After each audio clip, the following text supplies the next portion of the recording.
8:45, momento de las noticias. Mi nombre es Juan Carlos Sandoval y le presento nuestros titulares. Cada vez son más los guatemaltecos que están gozando los beneficios de hacer crecer su dinero con ahorro seguro. Presenta los titulares.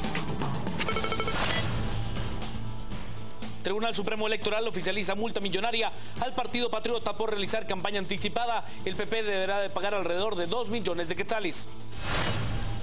Canciller ruso Sergei Lavrov promete ayudar a Centroamérica para combatir el crimen organizado en toda la región.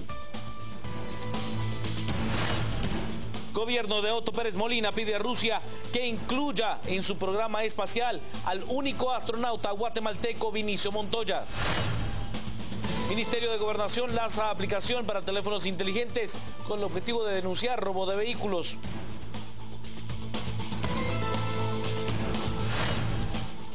Yemen, Arabia Saudita bombardea a rebeldes chiíes en apoyo al presidente yemení, quien reaparece.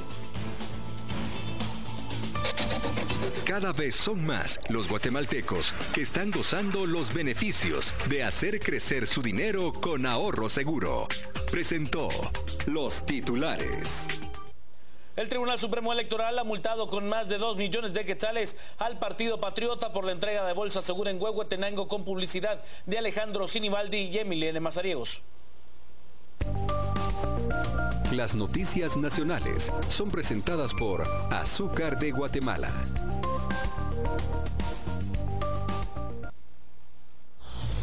Como lo anunció Canal Antigua el miércoles sobre la sanción económica al partido oficial, este jueves el Tribunal Supremo Electoral ratifica la multa de 2 millones de quetzales por realizar campaña anticipada a través de la distribución de 2.000 bolsas seguras en el departamento de Huehuetenango, en donde incluían fotografías de la diputada Emiliana Mazariegos y el precandidato oficial Alejandro Sinibaldi.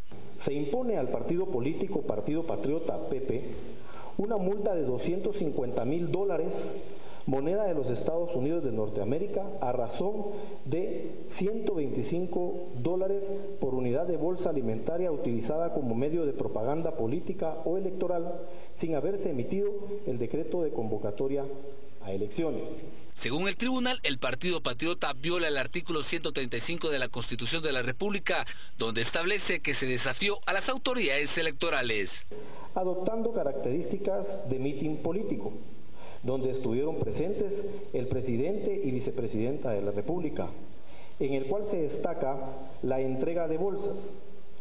El informe rendido por la Inspección General del Tribunal Supremo Electoral difiere en cuanto al número de bolsas entregadas entre 6.500 y 500, por lo que este tribunal, por la gravedad de la infracción, estima asignar la cantidad de 2.000 bolsas contenidas o conteniendo diversos productos alimenticios. En el artículo 2 del acuerdo del TSE, insta al presidente Otto Pérez Molina y a la vicemandataria Roxana Valdetti de abstenerse de participar en actos como este de entregar ayuda con fotografías de participantes a elecciones generales. Para el analista de Así es, Javier Brolo, la decisión del Tribunal Supremo Electoral fue correcta. Pues de acuerdo a sus competencias tienen la capacidad y los recursos dentro de la ley y los reglamentos que le facultan para sancionar a las actividades de campaña anticipada.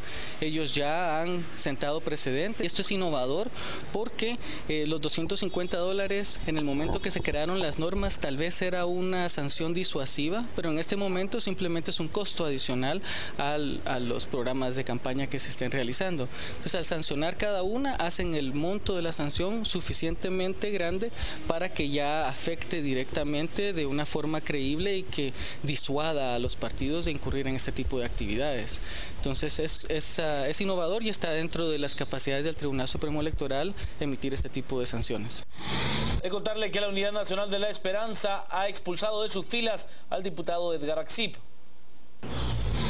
La Unidad Nacional de la Esperanza decidió expulsar al diputado Edgar Axip de las filas de la UNI. Según Orlando Blanco, el parlamentario ex líder se ausentó durante 3 meses de las actividades partidarias y no presentó las excusas necesarias. Además, busca otros partidos políticos. En el caso del diputado Edgar Axip, básicamente lo que ha habido es una ausencia de las actividades del partido desde diciembre del año pasado. No dio señales de vida, como decimos los guatemaltecos, prácticamente no atendió a las citaciones de la bancada, tampoco se presentó al Congreso de la República. Nosotros indagamos en su momento si tenía algún tipo de impedimento, principalmente en materia de salud para el mismo, nunca tuvimos ninguna respuesta. Hasta la presente semana se presentó él ante las autoridades del partido a agradecer el apoyo que se le había dado, la oportunidad, y que él se quedaba prácticamente fuera de la actividad política, que andaba explorando otras opciones. La bancada de la UNE es la tercera más grande del Parlamento y cuenta con 20 diputados. El canciller ruso, quien se encuentra de visita oficial en nuestro país, ofreció ayuda a toda la región centroamericana para combatir al crimen organizado. El ministro de Relaciones Exteriores de Rusia, Sergei Lavrov, anunció que su país apoyará a las instituciones de seguridad de la región centroamericana para combatir al crimen organizado y narcotráfico. La cooperación se hará con capacitaciones y programas de inteligencia. En el marco de nuestras discusiones hablamos de varios ejemplos de esta cooperación multilateral que embarca varios países, particularmente en Nicaragua ya funcionan cursos para la preparación de policías antinarcóticos. Tenemos planes de convertir esos cursos en un centro regional de recapacitación en el que puedan estudiar representantes de otros países de la región. Otro proyecto que se pretende generalizar en la región es el apoyo para la fabricación de vacunas aprobado por la Organización Panamericana de Salud. Otro proyecto importante es la creación en Managua de fabricación conjunta de vacunas. Ya está este proyecto ya está aprobado y certificado por la Organización Panamericana de Salud. Este proyecto contribuirá a reducir el déficit de medicinas en la región. En temas económicos, el canciller de Rusia finalizó haciendo un llamado a todos los países de la región a unirse para exportar productos a ese país. Guatemala le ha pedido a Rusia que incluya dentro de su programa espacial al único astronauta guatemalteco. El presidente Otto Pérez Molina se reunió en privado con el canciller ruso Sergei Lavrov.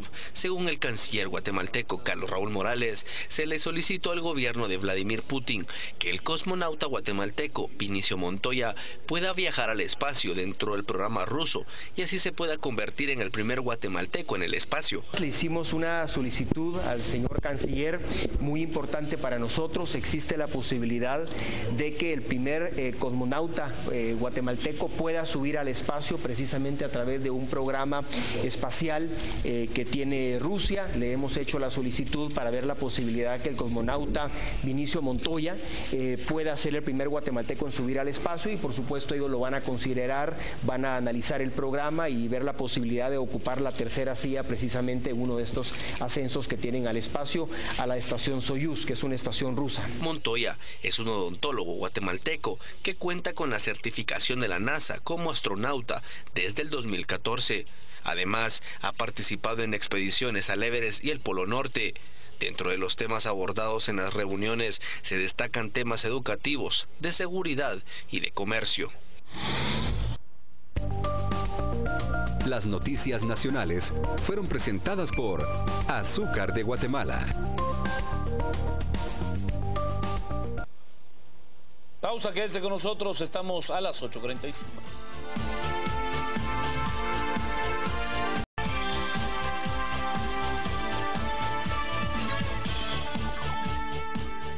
De contarle que el Ministerio de Gobernación ha lanzado una aplicación para teléfonos inteligentes donde se podrá denunciar el robo de vehículos.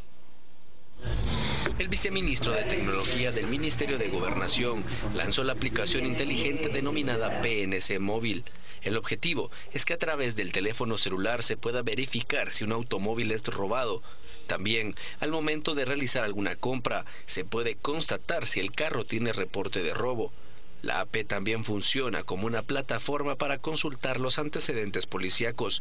El viceministro Carlos Argueta da algunos detalles de esta aplicación. Esta primera versión tiene como objetivo, en primer lugar, validar todos los datos del vehículo robado. Aquí existe un procedimiento que se ha obviado, y es que cuando alguien ha puesto una denuncia de robo de vehículo, este es recuperado y no se notifica nuevamente a la policía. Hacemos la primera parte cuando denunciamos, pero no hacemos la segunda parte cuando lo recuperamos. Por eso ustedes van a ver que todas esas personas que han en su momento recuperado los vehículos pueden accesar y ver dentro de nuestras bases de datos el estatus de ese vehículo. El segundo servicio es para toda aquella persona que quiera comprar un vehículo y que quiera saber el estatus de ese vehículo. Entonces, ingresando el número de placa, le va a dar las características básicas del vehículo, no información sensible. No tenemos información del propietario, domicilio del propietario. Toda aquella información sensible de la población no aparece. Ustedes lo van a poder ver. El costo de esta aplicación para la cartera del interior fue de unos 75,000 quetzales. La descarga para la población es gratuita a través del portal Google Play.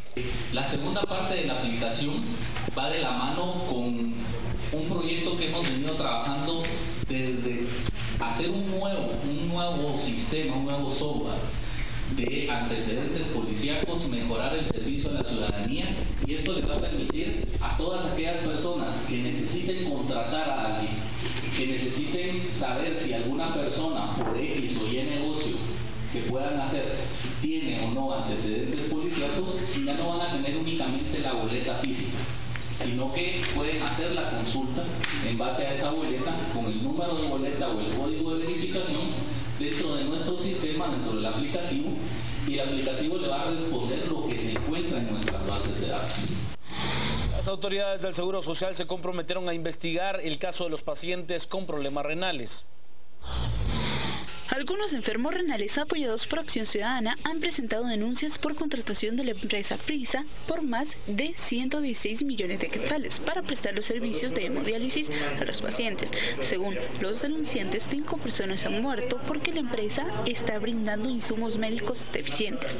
El IX afirma que no deberían de existir ningún tipo de problema, ya que las bolsas cuentan exactamente con los mismos componentes químicos que contaban las bolsas de la otra empresa.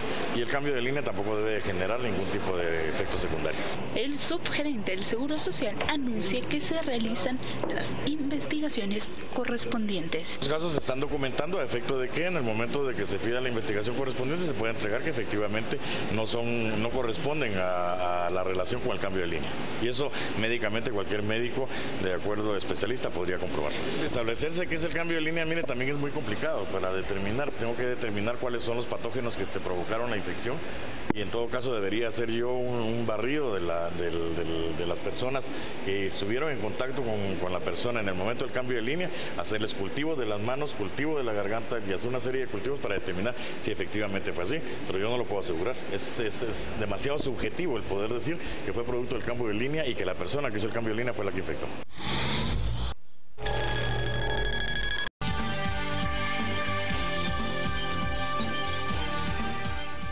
Bienvenidos a este segmento de entrevistas de jueves a las 8:45. Soy Quique Godoy, como todos los jueves, o casi todos los jueves, con Claudia Méndez Arriaza. ¿Cómo está, Claudia? Quique, buenas noches. ¿Cómo está? Días ya un poco más calurosos, se acercan días ya de lo que aquí le llamamos el verano, pero realmente la época seca, la época sin lluvia. Vamos a hablar hoy un poco acerca del acercamiento entre Guatemala y Rusia.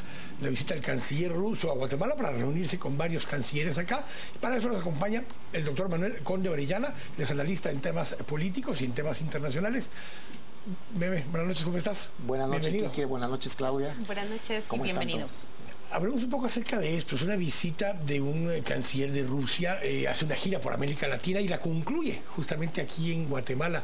¿Qué nos dice eso? Una época muy diferente. Acaba de estar el presidente de España, acaba de estar el vicepresidente Biden y ahora nos visita el canciller de Rusia.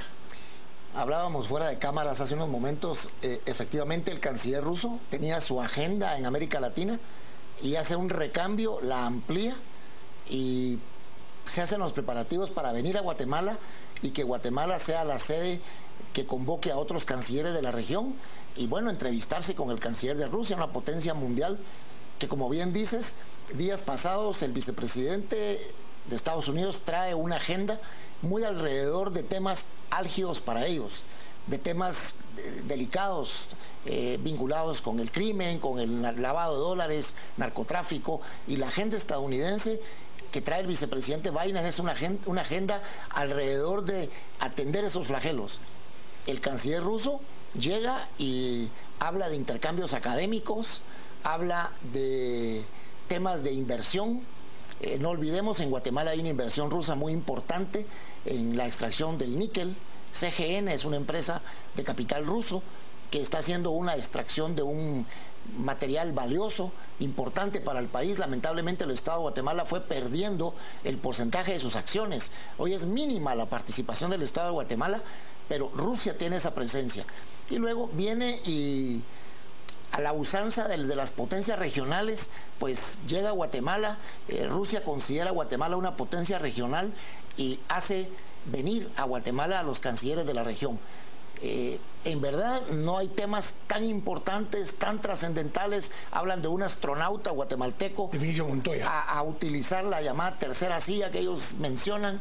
En fin, no son cosas tan puntuales, no son cosas tan específicas, tan de coyuntura, pero es una presencia estratégica. La importancia geopolítica, geoeconómica y geoestratégica de Guatemala para ellos está siendo puesta de manifiesto desde el momento que el canciller llega. Ahora, ¿cuál es la situación de Rusia en América Latina? Venezuela desvalorada, Cuba coqueteando con Estados Unidos y Rusia poniendo su pie en la región centroamericana, hablando con todos los cancilleres, no solo con los del Triángulo Norte, hablando con todos. Es muy importante el juego de las potencias de cara a la región centroamericana. Tantas claves para interpretar esta visita, pero me llama la atención la primera que ha enumerado, la gran diferencia entre la agenda que promueve Estados Unidos, que es una agenda de seguridad, justicia, migración, y la que promueve Rusia, educación, estrechar lazos, oportunidades económicas, extradiciones también. ¿Cómo interpretamos esa clave que nos está enumerando, la diferencia entre Estados Unidos y Rusia en su visita hacia Guatemala y la región? Bueno, yo creo que esta es una presencia estratégica de parte del gobierno ruso en la región. Ya marcamos las diferencias de las dos agendas, pero creo que es importante darse cuenta que llegó el vicepresidente al Triángulo Norte, llamó al Triángulo Norte, habló de sus temas de interés, en tanto que el canciller ruso viene, habla con todos, habla de educación, habla de intercambios académicos, habla de ciencia y tecnología. Esa diferencia de las dos agendas también evidencia otro tipo de intereses. Y Rusia no puede dejar de tener una presencia estratégica en el hemisferio. Pero déjeme replantear mi pregunta entonces. No creo que Rusia sea una potencia que no esté interesada en tratar temas estratégicos como de seguridad en una región centroamericana. ¿Por qué se convierte en un silencio ese tema entonces? La sospecha que yo tengo es que Rusia viene a vender armas. La sospecha que yo tengo es que Rusia viene a vender tecnología en materia de seguridad. ¿Qué le hace sospechar eso? Porque ambas potencias se han dedicado históricamente a eso. Y la región centroamericana no ha quedado ilesa en ese sentido. Las armas han venido siempre o del norte o vienen de Rusia, vía Cuba, en fin, ha sido así siempre. Y Guatemala está teniendo una alta inversión en materia de equipo militar, en materia de equipo policial, en materia de radares. Y puede ser esa la agenda no puesta a la vista que el canciller ruso haya traído a la región, que haya traído también la cooperación en esa materia. Se habla también de capacitaciones en materia de seguridad y lucha antidrogas. O sea, también puede existir un interés de ese tipo. Planteado, Manuel, el tema de la contraposición contra Estados Unidos. Yo te lo planteo de otra forma. Quien ha penetrado muchísimo en América Latina últimamente es China. China continental, incluso con el mismo Venezuela, que se ha devaluado, en Nicaragua, en Costa Rica. Incluso, bueno, aparte de todo, el estadio donde están jugando ahora, justamente Paraguay contra Costa Rica, lo donó China, el tema de Nicaragua con el canal, el tema de Venezuela, donde prácticamente le tiene hipotecado los próximos 2 años de venta de petróleo. China ha tenido una presencia mucho más fuerte últimamente y Rusia había casi desaparecido del mapa del lado de América Latina. Sí, que creo que es ese reposicionamiento que ellos asumen de cara a los juegos políticos de la región. O sea, el grupo del ALBA también empezó a refugiarse más en Cuba y en China.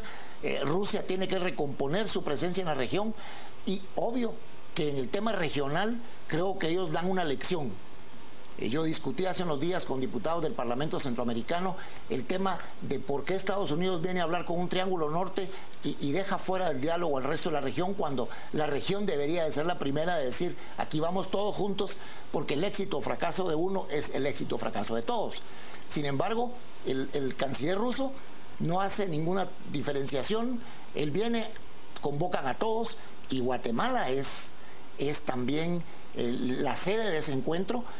No olvidemos la posición del presidente Pérez Molina frente a la exigencia de Estados Unidos con respecto a Sisi. Y puede ser que también esto sea un elemento que haya sido puesto sobre la mesa en la discusión del presidente con el canciller ruso.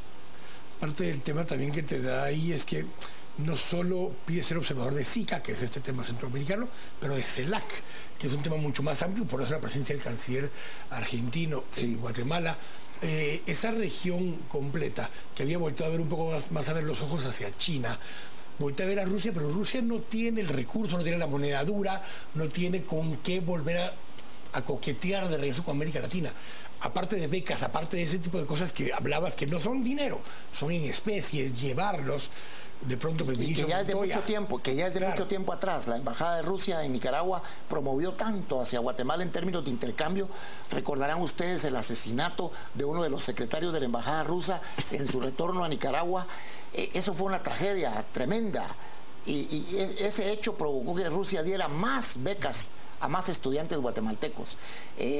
Creo que en este momento hay un juego que puede ser que el presidente Putin esté jugando en términos de que también él, que está siendo de alguna manera presionado por Estados Unidos en los temas de su región, quiera también salir de su región y venir a poner su bota en la región centroamericana.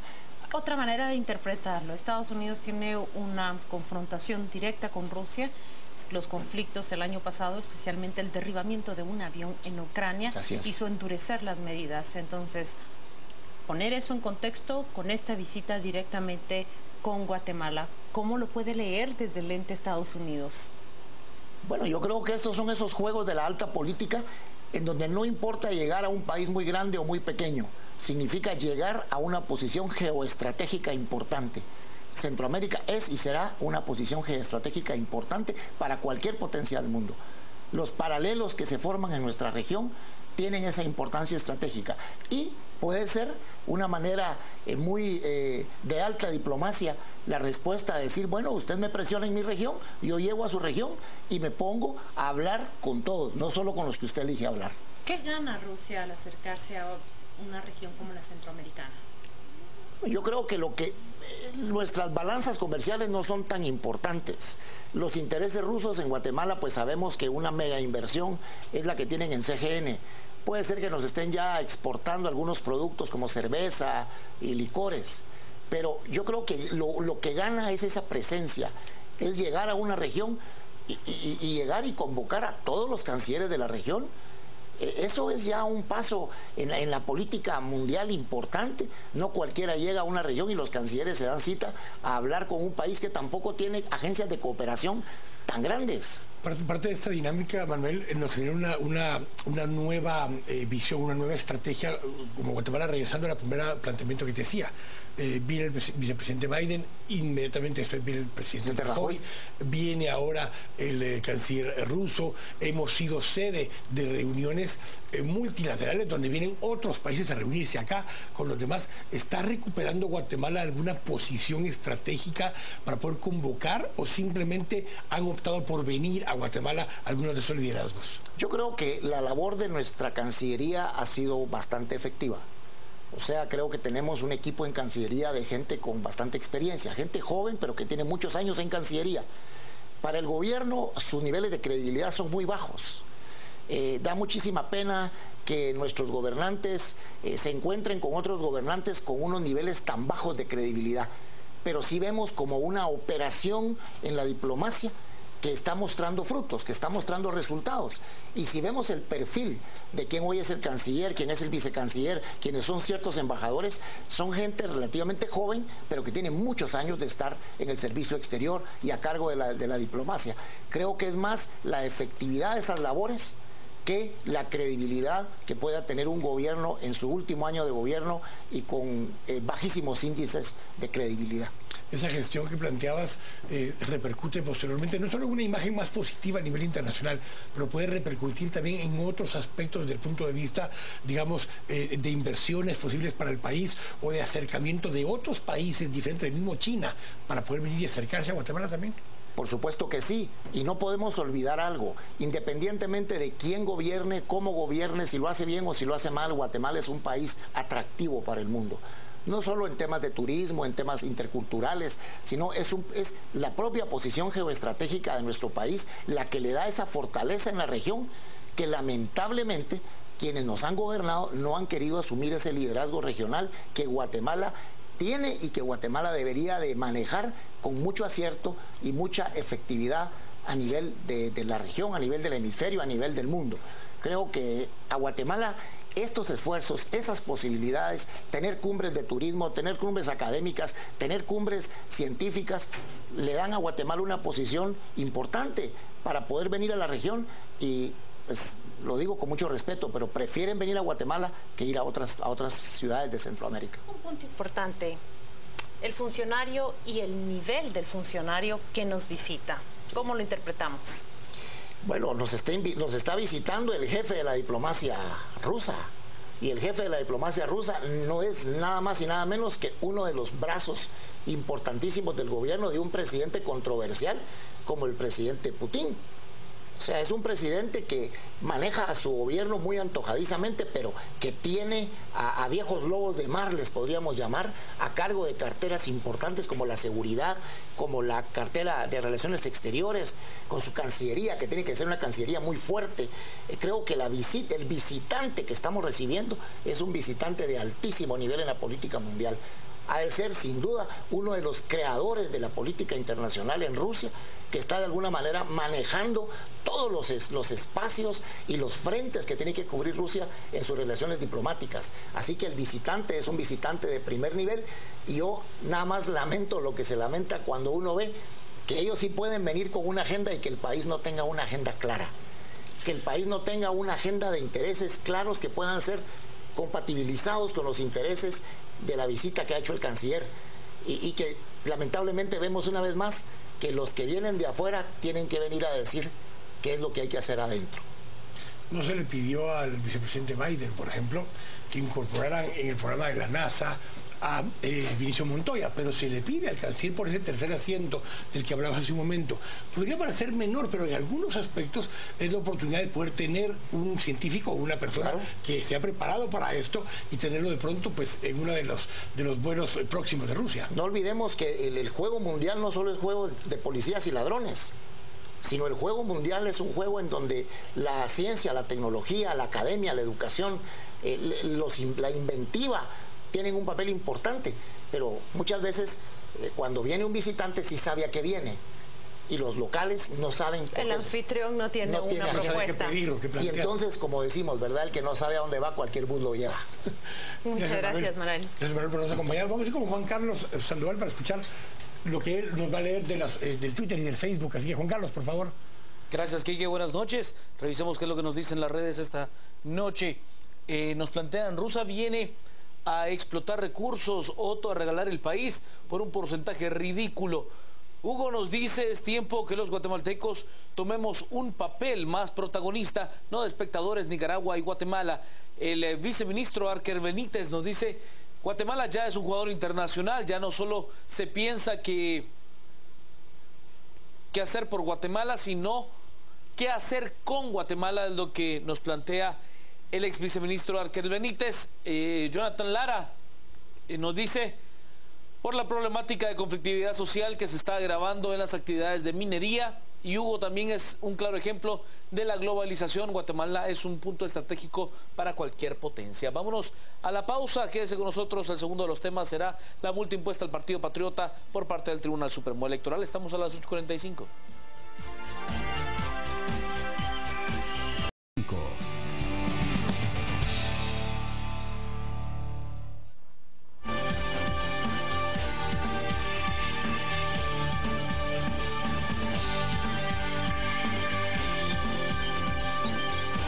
estamos de vuelta y tenemos que agradecerle a usted por permanecer con nosotros.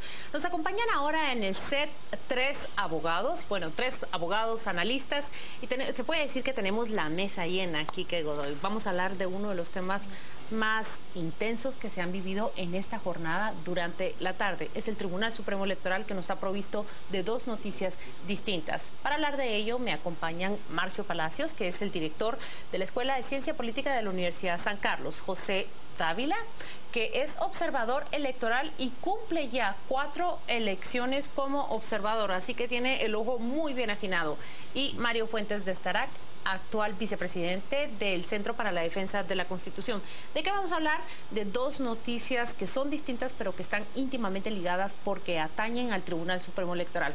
Por un lado, deciden los magistrados en pleno, votación unánime, castigar y multar al Partido Patriota por esa repartición de bolsas que ha visto usted a través de las noticias, en las cuales se incluyen 2 volantes o afiches. 1, la fotografía del precandidato oficial Alejandro Sinibaldi, y 2, una fotografía también de una precandidata a diputada en Huehuetenango, Emilene Mazariegos. Bien, la multa asciende a $250,000. Pero por el otro lado, la Corte Suprema de Justicia nos da la noticia a través de su Cámara de Amparos y Antejuicios, que declara con lugar el antejuicio contra 3 magistrados. ¿Por qué los antejuician? Por esa decisión de enero en la cual se emite una prohibición para cambiar de residencia electoral. En pocas palabras, lo que el Tribunal Supremo Electoral pretendía era evitar ese acarreo de votantes. Yo quiero empezar preguntándole a Marcio, ¿cómo se interpretan las dos noticias? Por un lado, un golpe al partido de gobierno, pero por el otro lado, un golpe a 3 magistrados que han emitido esta resolución. ¿Tienen que ver uno con el otro o no? Yo creo que antes de dar respuesta hay que contextualizar lo que estamos viviendo. Primero, que es una coyuntura electoral la más violenta del siglo XXI, el tema de la violencia electoral. Segundo, que es una coyuntura narcofinanciada, y no por eso la CICIG está, diríamos, detrás de la pista del financiamiento de los partidos. Tercero, que hay la posibilidad de que sea una coyuntura más acarreada que informada, lo cual es un gran problema.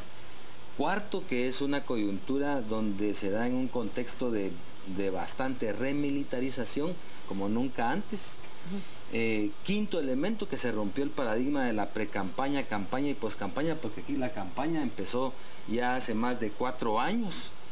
Y otro elemento muy importante que hay que destacar, que los partidos políticos en áreas rurales donde se registraron masacres están utilizando el recurso del miedo, intimidando a la gente en función de cooptar el voto. Entonces, primero yo creo que hay que apoyar incondicionalmente en este proceso al Tribunal Supremo Electoral. ¿Por qué? Porque hay necesidad de fortalecer la institucionalidad pública del Estado, el tribunal como ente rector de esta coyuntura. Y lo otro, de la judicialización en función de 3 magistrados, ahí la pregunta es, ¿por qué no los 6 y por qué solo 3? Y aquí, porque son los 3 que emiten ese decreto. Precisamente, y entonces es a partir de ahí que son nuevos magistrados los que tienen. Acuérdense que eso se hizo en la corte pasada. Ahí son los nuevos magistrados los que tienen que asumir esto, y fundamentalmente ahí entra la complejidad de la cosa. Hay que dejar un precedente y hay que acompañar al tribunal en esta coyuntura tan compleja que estamos viviendo. Me voy a saltar a José un momentito por el tema legal, porque quiero poder preguntarle a Mario, en función de lo que dice Marcio y las resoluciones. La decisión del tribunal es, en este caso, reiterar sanción pecuniaria, o sea, dinero.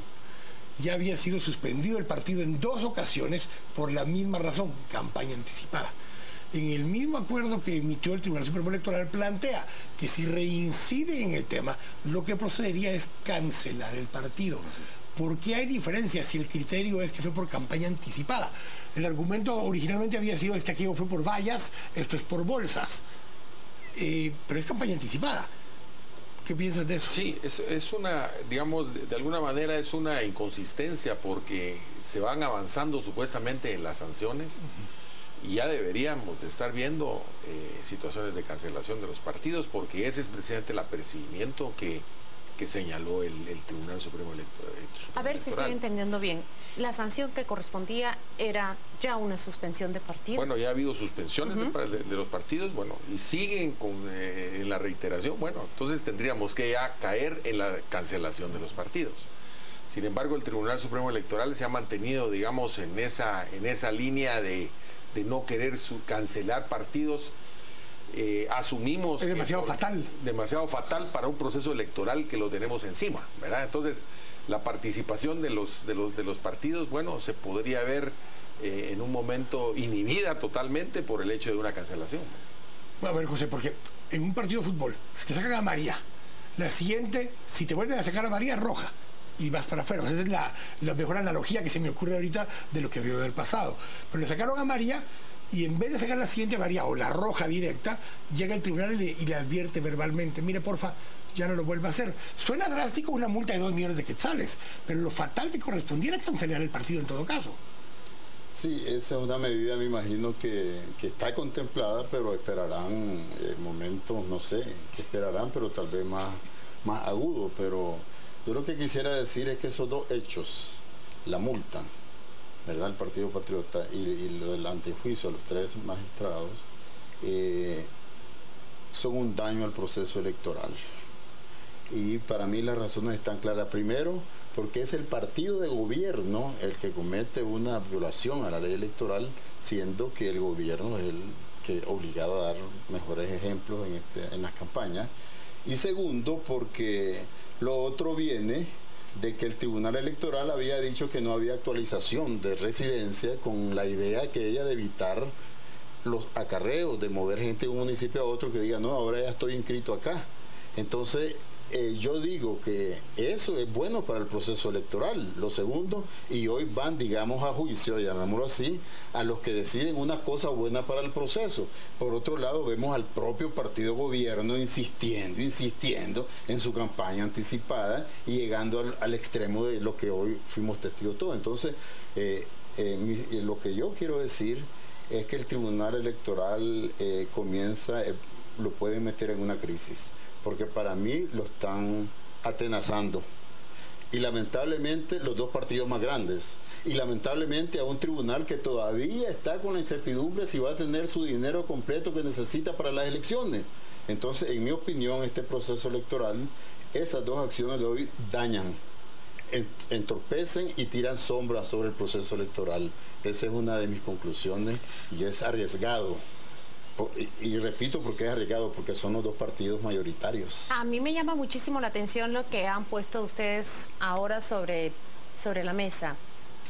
El escenario de cancelar un partido. ¿Se puede prever ese escenario? ¿Cuáles son las consecuencias, Marcio? Se puede prever, pero no olvidemos que hay que desmitificar también que detrás de eso hay una alianza maquiavélica entre los dos partidos mencionados.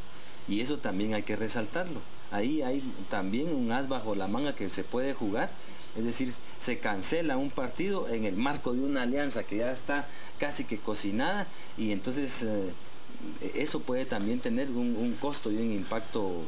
Ahora, Marcio, pero veamos un paso más allá en esta línea que vas. El día que sucede esto, Alejandro Sinibaldi, en un papel blanco con orillitas celestes, o sea, no en colores del partido ni en papel del partido, dice que rechaza lo actuado por esa organización y ese partido, ni siquiera menciona el partido de nombre, y que rechaza que lo hubieran hecho. Y hoy emite un nuevo comunicado. El comunicado dice, como ya lo hice en el comunicado anterior, soy ajeno al incidente. Segundo lugar, soy respetuoso y exijo que no se haga eso más de parte de estos partidarios.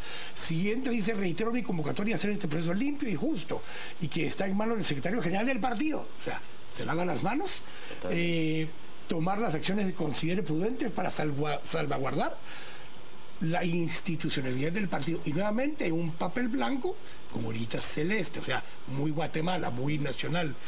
¿Qué nos dice eso, Marcio? Sí, que yo creo que ahí hay una total falta de coherencia política, en función de que es un liderazgo que se cuestiona en función de los hechos. Es decir, si mi foto aparece públicamente... Pero él está diciendo, yo no fui, no me lavo las manos, no tiene nada que ver con... Es una defensa táctica que no tiene profundidad, pues, en mi opinión. Eso para mí, más bien, él no queda muy bien. ¿verdad? Y yo lo que quiero decir que lo más riesgoso de todo esto es esa alianza que calificó Marcio, en el sentido, ¿qué va a pasar ahora? Miren, para el antejuicio de los magistrados... Justamente ahí en pantalla está el comunicado que emitió... De su cuenta, de su red social. Es una defensa táctica que yo creo que no lo hace quedar muy bien, pues, porque si no se da cuenta lo que hace su partido, ya sabemos entonces qué puede pensar la población. Pero ha desaparecido prácticamente de la escena Emilene Mazariegos, que es la diputada a quien se endilga la organización de esa actividad. No sé si producción tiene la capacidad en este momento de mostrarnos esas bolsas con los afiches como fueron repartidos, porque indistintamente la bolsa va la fotografía del precandidato y la fotografía de la diputada. Mi pregunta es, ¿qué compete a lo interno de un partido cuando sucede algo como esto, Mario? Ahí las tenemos, la imagen de la diputada Emilene Mazariegos y la imagen del precandidato Alejandro Sinibaldi. Ellos están sujetos a un reglamento, están sujetos a un orden disciplinario dentro del Partido Patriota, Mario. Bueno, dentro del partido podrá existir, digamos, un procedimiento disciplinario, pero al que le compete la fiscalización, digamos, de las organizaciones políticas es al Tribunal Supremo Electoral.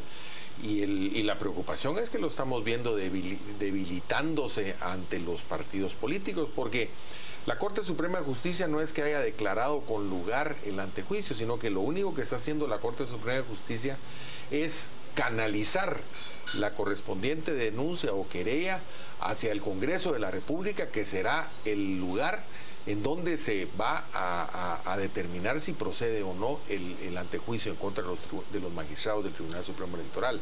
Ahora, ¿qué va a pasar ahí? Si, digamos, las dos fuerzas o las tres fuerzas mayoritarias, digamos, pudieran converger, bueno, que pudieran procesar prácticamente a los magistrados del Tribunal Supremo Electoral y que eso generara una crisis institucional de cara a un proceso electoral que ya lo tenemos enfrente. ¿Qué va a pasar si la autoridad electoral se ve debilitada a ese nivel? Esa es la preocupación, una judicialización como la que decía Marcio, sobre la máxima autoridad electoral es definitivamente preocupante y motivo de una reflexión ciudadana y a nivel de la opinión pública. Mario, vayamos un paso más allá, porque hemos enfocado todo y el TSE se enfoca el tema de la campaña anticipada. Pero aquí hay obvia y abiertamente usos de recursos del Estado para la promoción de candidaturas. Si Alejandro Sinibaldi quiere lavarse las manos de su candidatura, Emilene Mazariegos estaba allí y ella confiesa haber comprado algunas bolsas, dice, pero muchas de las bolsas no solo llevaban la imagen, llevaban el logo de gobierno. Eso implica que eran recursos de gobierno que se utilizaron para esto. Y dos, estaba la presencia del presidente y la vicepresidenta en el acto. Eso ya es un acto ilegal más allá de campaña anticipada. Eso es una violación no solo a artículos constitucionales, sino que además a usar recursos del Estado para beneficiar a un candidato. Sí, es un irrespeto total, porque precisamente ahorita se está poniendo de manifiesto ese clientelismo político, pero ya esto es exacerbado. Y la población está verdaderamente indignada ante lo que está pasando, porque olvidémonos de las autoridades. La población en general está presenciando shows, cinismo absoluto, simulaciones que ya verdaderamente rayan en lo absurdo, pues. O sea, esto tiene que parar. Ya la población está harta de esta politiquería barata que se está viendo. Pero a ver si los estoy entendiendo a los tres caballeros acá. Tratan de decir que la multa del Tribunal Supremo Electoral y la sanción que ha impuesto es débil de cara a lo que hizo el Partido Patriota y los dos personajes a quienes hemos mostrado. La multa la podemos calificar, yo digo, como correcta, merecida. Lo merece, pues. Ahora, si solo con 2.000 bolsas sacaron la cuenta, si eran 6, eran 8, dejemos eso por el momento. Pero lo que yo quiero insistir es las nubes que se tiran sobre el proceso electoral y más concretamente pueden meter en una grave crisis al Tribunal Supremo Electoral. Miremos los dos hechos. La multa, si los partidos apelan, después viene todo el proceso por una de 125, ahora unos 150.000, imagínense qué proceso esperen los próximos. Bueno, tienen 15 días para apelar, pero imagínense lo que eso significa. Y miremos el otro más grave, el Congreso, ¿qué está haciendo ahorita? Nada. Ajá, pero ahora sí va a tener que resolver. Pero tampoco la Constitución dice que hay plazo para eso. Ajá, entonces se van a recomponer los dos partidos y van a resolver eso. Se van a juntar ahora sí para hacer una cosa de esa. ¿Cuál va a ser el resultado? Y un temor más profundo que tengo yo es que vaya a haber otro empate. Otro empate. ¿Se acuerdan ustedes cuando aquella acusación o señalamiento a un diputado Rivera y a aquella magistrada que se opuso, ambos hubo amparo contrario, después dijeron, bueno, ni el uno ni el otro, empate? ¿Cuál es mi temor? Que haya un empate, que diga, bueno, la multa tampoco y el antejuicio tampoco, y volvemos a la misma. Entonces vuelve lo de la posibilidad del acarreo, vuelve la campaña anticipada, entonces tenemos al tribunal en una crisis muy delicada. Ese es mi temor y eso es lo que hay que tratar de evitar, y eso se logra pues con madurez de todos los actores del proceso y sobre todo los partidos, y no olvidar nunca que hay una población. ¿O podemos más bien esperar esa madurez, José? Bueno, es que las cosas están llegando a un punto que no podemos ser tan como ese acto que se hizo con las bolsas. ¿Cómo es posible que se haya hasta ahí? Yo siento que estamos llegando al fondo en esta situación electoral. Entonces ahí veo la situación delicada yo, de que se meta al Tribunal Supremo Electoral, al árbitro, lo estamos metiendo en una crisis tremenda. Él va a tener que acabar con el juego, castigar a los dos, expulsar a la gente del estadio. ¿Qué va a hacer? Entonces ahí eso es delicado. Eso que pasó hoy va a tener impacto si no hay la suficiente madurez, entereza de las instituciones de buscar cómo detener que venga una crisis delicada al Tribunal Supremo Electoral. Así lo veo yo. No, y el irrespeto por la campaña anticipada que sigue, o sea, es una burla total, y les imponen sanciones y se siguen burlando, porque la campaña anticipada es evidente, pues, incluso a través de, entre comillas, asociaciones, fundaciones, etcétera.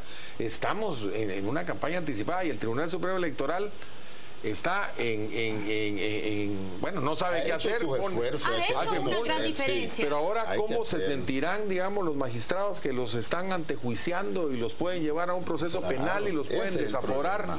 Entonces, más allá del tema de la multa, está sobre la mesa el tema de la cancelación para dejar un precedente. Miren, hay que hacer un llamado a apoyar, diríamos, al tribunal en este momento para forjar un precedente histórico. No creo que cancelen al Partido Patriota. Estamos en total sintonía.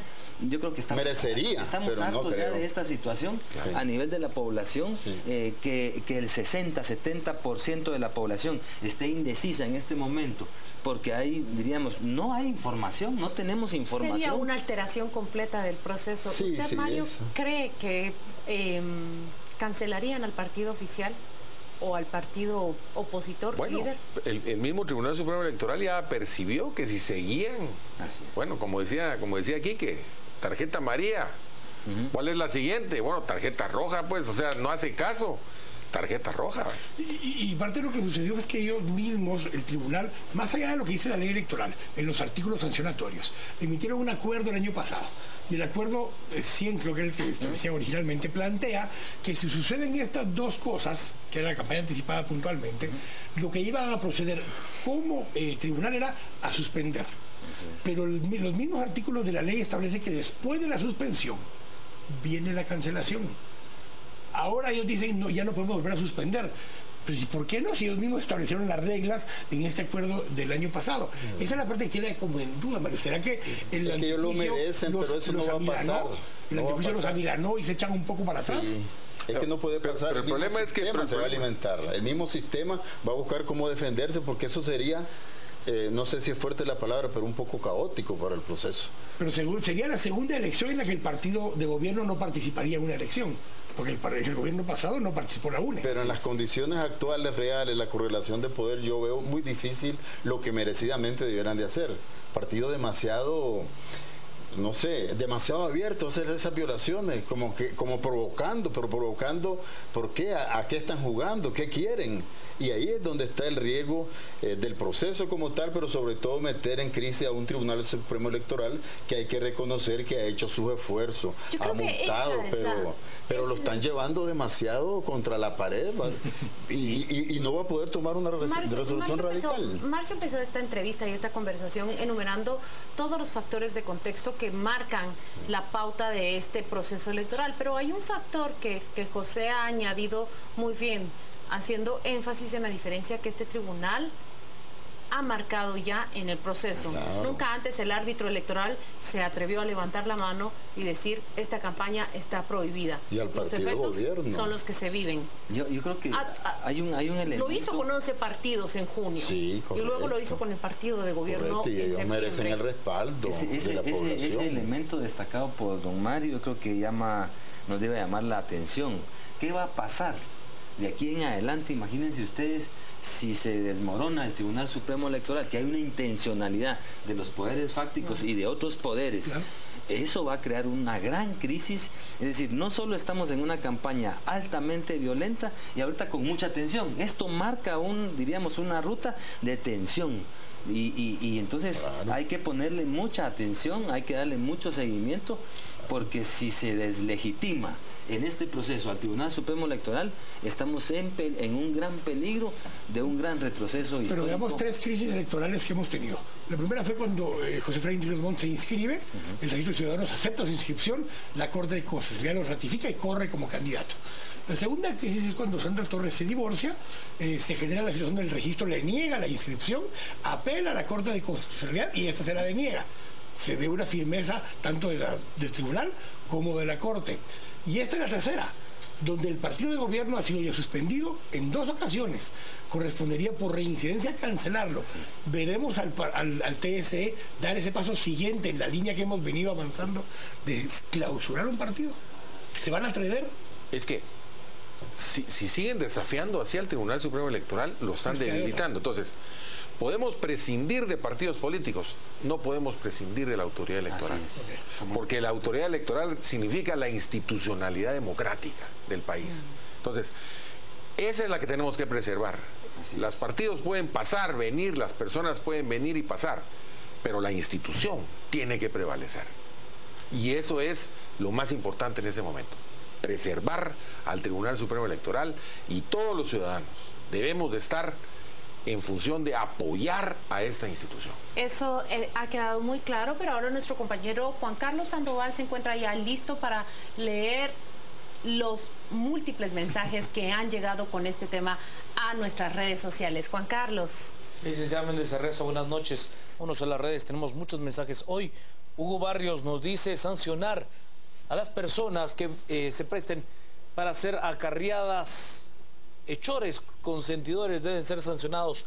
Luis, el TSE se ha visto muy permisivo con esta campaña anticipada. Los partidos deberían de estar sancionados hasta el 2019 fácilmente, es lo que dice Luis. Fernando, el TSE debió hacer cumplir la ley con firmeza desde el principio. Susana, acabo de ver 3 anuncios de líder, eso es campaña anticipada. Hay que apoyar al Tribunal Supremo. También nos dice, el poder está en la mano de todos, no debemos de votar por los que han demostrado ser corruptos. Y Danilo, y los que van a suspender y no los van a suspender, ya el TSE dijo que la ley no les permite suspensiones. Creo que Danilo se refiere precisamente a la suspensión luego del llamado a elecciones, luego de la convocatoria. La licenciada Carmen Ortiz, analista del espacio a las 10 p.m, también nos dice, las inconsistencias legales denotan serios problemas de legitimidad y representatividad. Son los mensajes. Vamos a ir a los deportes, tendremos también noticias y luego al regresar ya estaremos en el debate pleno a las 10 p.m. Quique Godoy y Estuardo Zapeta en el análisis. Los deportes